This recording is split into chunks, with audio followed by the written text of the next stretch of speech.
Adventure করতে গেলে একটু আছাড় না খেলে কি হয়? কিছুদিন আগে আমরা গিয়েছিলাম ইলিশের খোঁজে।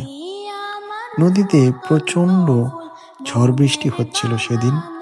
তবুও সবকিছু উপেক্ষা করে আমরা চলে গিয়েছিলাম ইলিশের সন্ধানে। নদীর পাড় ধরে হাঁটছি এবং নদীর নদীর পাড়ের অপরূপ সৌন্দর্য আমরা অবলোকন করছি।